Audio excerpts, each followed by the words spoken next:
Welcome again to Travel China Guide here on Y2J Does Asia, the web series where I give you some hints and tips and culture advice about what's going to happen when you go to China, if you go to China, what it's like living in China.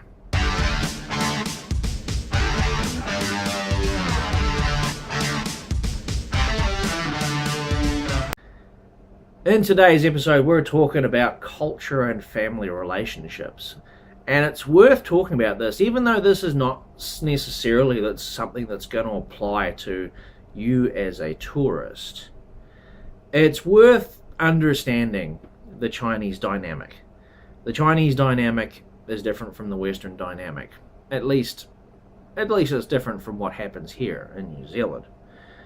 Now, I'm going to assume that what happens here in my country is probably the same as what happens in America, Canada, Australia, Britain, South Africa, any of the other English-speaking countries. You know, those are the five fingers of the Anglo-Saxon fist right there, you know, the English-speaking world.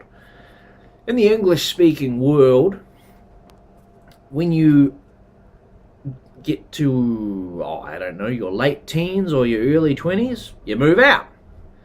Parents say, hit the road. Well, they don't always say hit the road, but, get out is implied. So get out means go flatting. Get out means go to university. Get out means get your own job, earn your own money, stand on your own 2 feet. So you get out. Then you either flat with other people or you live by yourself for X number of years. Then, you will probably find a partner, settle down, probably get married, probably have kids. That's sort of the way it works.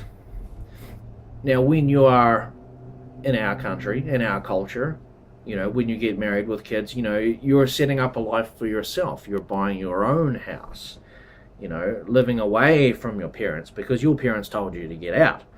You live away from those parents, and your parents that raised you for 20 odd years, they suddenly have more free time again because you're gone, and your sister's gone, and your brother's gone, and your siblings are gone as well. So they've gone from a household of, say, 4 or 5 people back down to a household of probably 2 people plus some pets. That is our dynamic. And the cycle repeats itself. When we raise our own children, once they get to about age 20 odd years old, we tell them, get out. China is different. And the way it's different is that you tend to have 3 generations of people rather than 2 living in one household under one roof. You've got the grandparents, we'll say you've got the grandparents, the parents, and the grandchildren. So grandchildren at the bottom, parents in the middle, grandparents on the top. So what tends to happen is the daughter of the family goes off and lives with the husband's family, okay? So the Chinese man will generally live with his parents, or one of his parents, often both of his parents. And so the woman he marries will move in with him. That's usually the way it works. It doesn't go the other way around. It doesn't go where the man moves in with his wife and joins her family. Always the way it works is that you gain the daughter, but you don't lose the son. Don't know why that's the way it works. It's just what happens. And then, of course, the man and the wife who are living with their parents, they have their own kids. And those kids live in the house too. So you actually have 3 generations of people living in the one house. Now, what also happens in our culture is, usually when you're raising young children, one of the parents has to quit their job and you go down to a single income. That's the way we do it. And you basically struggle on the single income for a while, whilst the children are young, whilst they're in preschool, kindergarten, and so on. And you kind of make ends meet with whatever government assistance, whatever you can get. In China, that's not the way it works. Both the parents essentially still have to work because the incomes are not quite as good, and there's not really much government assistance in terms of daycare and that kind of thing. more often than not, both parents have to keep working. That's what happens. That's the way it is. So because of this, you will have both the parents away in their jobs, and then you've got these retired grandparents at the top of the tier, and then you've got these grandchildren at the bottom of the tier, and those two come together. The grandparents will often look after the grandchildren.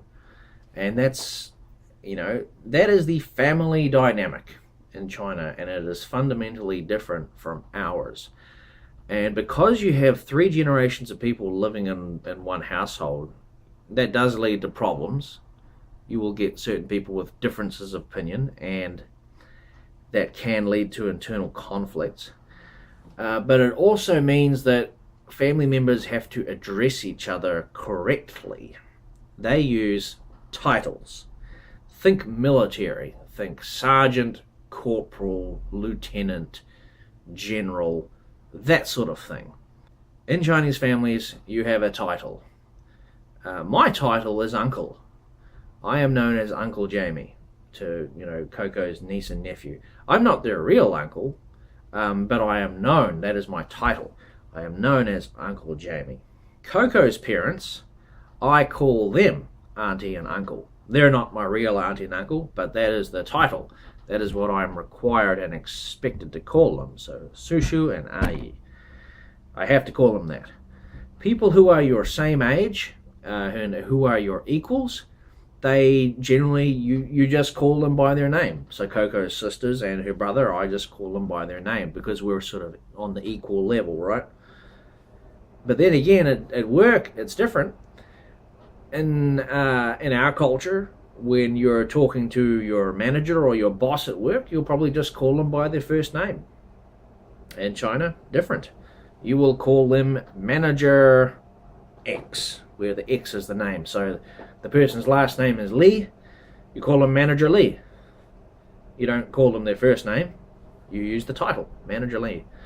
So, hope that gives you a little bit of a grounding on Chinese culture and family relationships and how it's different from what we have. So, if you found this video useful, click that like button, leave a comment. If you have a question, leave a comment, and subscribe.